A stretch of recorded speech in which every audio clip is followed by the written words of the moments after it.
Hi, and welcome to another of my Watch and Learn series. So this is a shoot we did, nice fall colors, and we were out with a number of models, 20, 30 photographers, and somebody commented on one of my pictures and said, hey, you're getting some really nice colors. How are you doing that? So this is out of the camera. You can see here that it's just been imported. And this is a typical setting. I actually set my warm balance or light white balance on my camera to about 7,000 degrees. So it actually looks a little bit warmer in the camera, but that's not important because it's really shooting in RAW. So what I really want to be able to do is actually, if I were to show you what it looks like with daylight, that was what it would actually look like if I set my white balance to daylight. But I like to keep it a little bit warmer, so this is as I shot it. So it's already a little bit warm in the camera. So that's one of my little secrets for keeping my pictures on the warm side. I happen to like the warmer tone. This one here, I think I'll give this a little bit more of a diagonal look.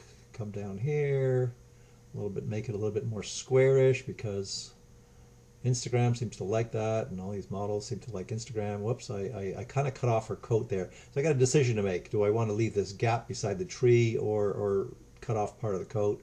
I don't think the coat's that important, so I'll just chop a bit of that off.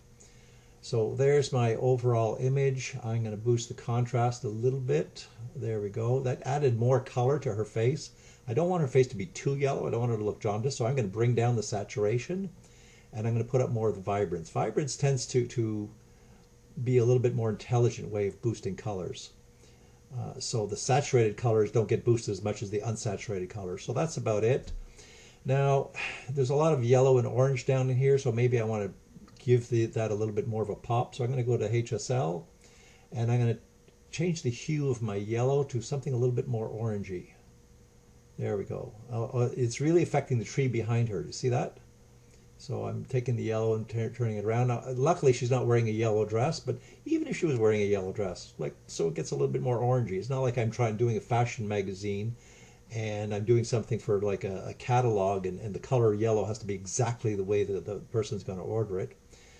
And then I'll take some of the oranges and I'll see if I can boost it, but then that affects her face, so I'm not going to boost the orange. And there's some green leaves behind her, so I'm actually going to go back to hue there. I'm going to turn some of the green a little bit more yellowy and see what that does. So that's green, green, green, and that's taking some of the green away from the yellow. Not really liking that in that case, but sometimes I do switch the green a little bit to more yellow. So that should be pretty good. And go back to basic. I think that's not bad. Let me make the blacks a little bit darker, see what that does. That helps make the colors punch a little bit more, so a little bit of black. And bring down the texture, bring up the clarity, add the dehaze. That adds also a little bit of black. So that's okay there. All right, so maybe just a hint more. That's too much. Just putting a little bit more saturation in there. And I think we're about done. Sometimes, I don't know if I need it in this case, but just for demonstration purposes, I will select my subject and wait till that's done. And then I will invert that mask. I'll just hit the invert here. And so now the mask is really showing everything except my model. So if I wanted to put a little bit more orange in the picture, I could kind of just change the temperature. That's kind of giving me a yellowy look. I don't really like that. I could boost the saturation a little bit more on everything but the leaves. And again, that's probably too much. So let me just try it with a little bit of extra dehaze. Okay, so actually let me just, I see a bunch of sliders are already turned on here. Contrast, texture, etc. I don't think I want all of those. I'm going to take them all off. And then I'm going to start fresh. I'm just going to say bump up the clarity on the leaves. There we go. Put a little bit more contrast on the leaves. That's pretty good. Maybe a little bit of saturation.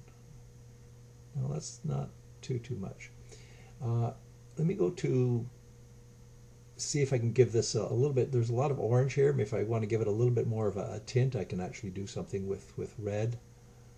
Maybe yellow. No, no, not yellow, or red maybe, a hint more red. Bring it down, down, down. I really don't need much. Okay, and then, so my percentage is 19, so just for the sake of trying it, take it away, put it back, take it away, put it back. Yeah, so maybe around 13 or so seems to be about right.